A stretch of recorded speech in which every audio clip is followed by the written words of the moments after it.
Guten Morgen. Guten Morgen, Schlumpfi.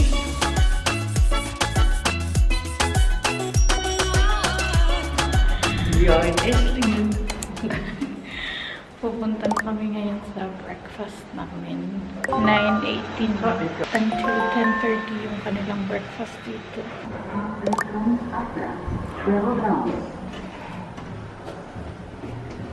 Ito yung breakfast nila. Nagtanong ako sa waitress kung pwede bang i-film ang food. Sabi naman niya okay lang. Meron sila sausage, breakfast sausage, another sausage, bacon. And then, mga cold cuts. O, diba? Pwede mahingi ng rice. Nandun naman yung bread. And then yung drinks nandito. Another sweets. Parang ang sarap ng croissant. Mga unta. Ito yung akin. Meron akong potato salad. Is this a rauching, mama? Bread and then horseradish. Tapos ito pa, sausages, egg, and ham, butter. O, diba? Kaya biyan na naman. Pak. Mga tapos na kami mag-breakfast at nakapag-check out na din kami. Pero yung sasakyan namin, pinark muna namin doon sa hotel. Dahil maglakad-lakad muna kami ni Bianan dito sa city ng Esslingen. Nandun yung Borgo sa tuktok. Pero mamaya na kami pupunta dyan. Wala anong tao eh. Sabi ko kay Bianan, parang Sunday ngayon. Monday ba ngayon? Wala anong tao. Ang cute. Parang bet ni Bianan. Mayroon nagustuhan si Bianan dito. Ganito na sapatos. Pang track. Wala yung shoe size ni Bianan. Yeah, meron sila ditong marijuana shop. Kalagot ba yan? Kagabi din sa elevator. Ang tapang ng amoy ng marijuana. Kaming dalawa ni Bianan para din kaming nalasing. Legal na kasi dito. Kaya nakakainis.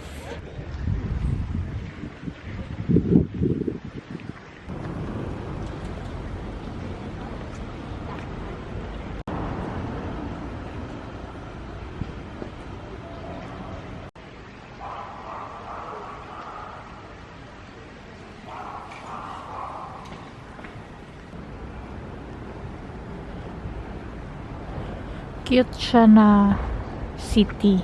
Hindi ko alam kung klaro nyo, pero ang cute tong nasa dulo.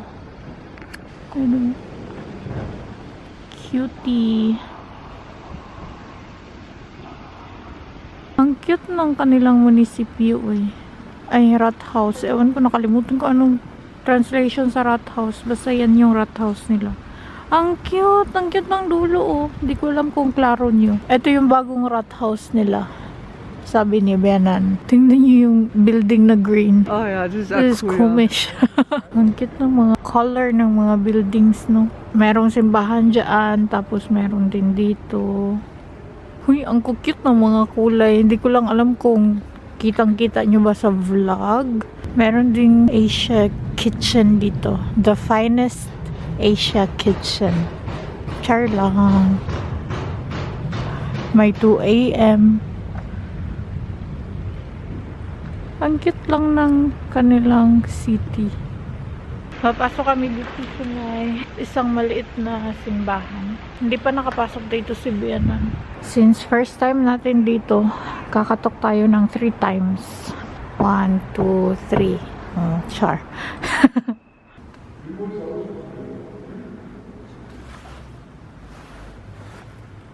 Nandun yung kanilang orchestra. Oh. Then, ito yung altar nila. Parang wala lang. Papasok kami dito sa City Church. Hindi to siya cathedral. Ito naman ang Stadtkirche St. Dionis. Open daw yung pang-apat na door. Pangatlo to. So, nandito sa gilid ang pang-apat. Oh, this is also nice. Ito yung Hier ist es, aber das ist alles Jahrmarktsoffen. Doch ist offen. 9 bis 16. Ja, ja, anziehen steht schon. Ah ja, ist wirklich offen. Mag-knock 3 times tayo. 1, 2, 3. Ganito siya. Uy, sobrang tahimik dito eh. Wala akong nakitang holy water. Ang laki ng kanilang simbahan dito pero walang tao. Yung altar nila oh. Diba? Ah, okay. Ito yung pangbinyag nila. Nandun naman ang kanilang orchestra.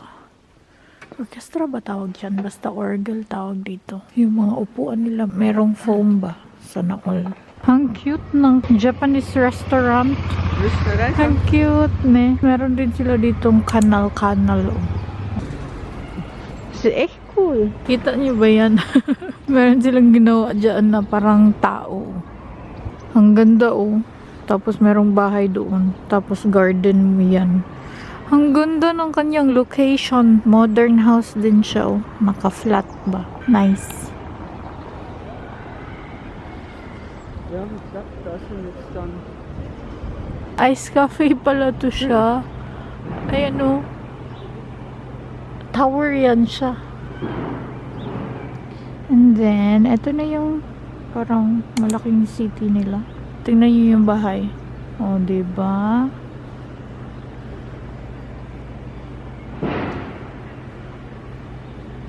Ang cool din pala netong building na to.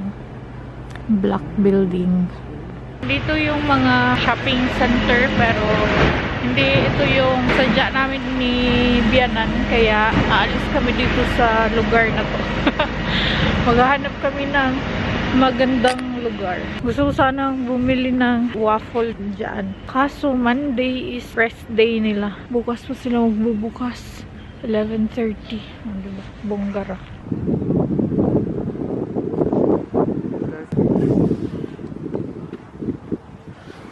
Ang cute ng tea house. Uy, ka-cute. Ano yun? Ja, die haben eine große Dachterrasse. Ja. Hala, ka-cute. What is this, Mama? This is a Kapelle. Chapel siya, uy. Ka-cute na nga chapel, uy. Ang cute. Da haben wir Eis gegessen. Ang cute ng terrace nila, uy. No joke, tingnan niyo.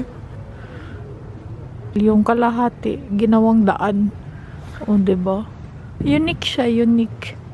Tingnan niyo, maliliit na half na bahay. Tingnan niyo. Ang cute talaga ng mga tindahan. Uy. Oh, tabako naman yan siya. Pupunta kami dito sa Burg. Nandun lang siya. Oh. Ang lawak ng park nila dito. Meron pa dito. Merong table tennis. Nice. Meron din silang, I think, soccer yan sa gitna. Ang cute naman ng table tennis, oh. Public na table tennis. Medyo maliit lang pala siya, eh. Yun, oh. Tapos doon. And then, doon. Pero maliit lang pala siya. Kitang-kita din dito yung city. Diyan na kami galing. Tapos dito sa baba is wine bag. Andun yung hotel namin, oh. Yung puti. O, diba? Kitang-kita. Nandito kami sa may... Hindi ko alam kung ilang hagdanan to. Pupunta sa tuk-tuk. Punta tayo doon.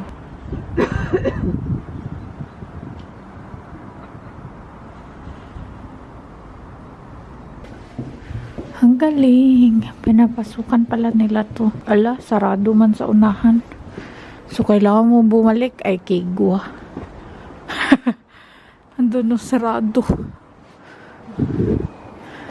Oh. Geht's dann nicht mehr weiter durch den Ende. Yeah. Babalik na kami sa sasakyan. Itong hagdanan na to, until sa baba to talaga siya. Doon talaga sa city. Pwede kang dumaan or pwede kang umakayat dito. Nandoon yung parking space sa itaas. Pauwi na kami.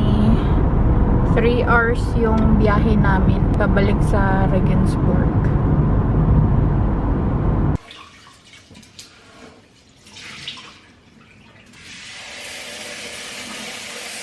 Nandito na ako sa bahay, magsaing ako kaagad dahil sobrang naghahanap yung tiyan ko ng kanin. 2 araw din naman walang kain na kanin. Hindi talaga kaya, pag hindi nakakain ng kanin. 3 hours yung biyahe namin. Si Bianan pa rin the whole time nag-drive. Sabi ko sa kanya, magpalit kami pero ayaw niya. Magkukwentuhan lang kami sa daan. For 3 hours, walang tigil yung aming kwentuhan. 3 hours and a half ata yung biyahe namin. Ako naman nag-drive galing sa kanila pauwi dito, mga 20 minutes din. Sobrang saya ko naman, na pag-uwi ko, walang hugasin. Hindi parang nagyera yung aming kusina. Sanay kasi ako na every time wala ako dito sa bahay, sobrang gulo ng kusina namin, as in. Pero ngayon, wow, sobrang nashock ako, pagdating ko dito sa bahay. Nag-chat ako kaagad kay Nico.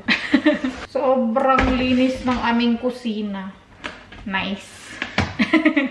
Pero magsaing muna ako, Kakain ako ng adobong backbones. Good evening! Nandito na si Nico. Kakain na kami, Sobrang nagugutom na ako, as in. Ininit ko lang ang aking adobong backbones. Mga unta. Wow. Kay Nico, bread and something.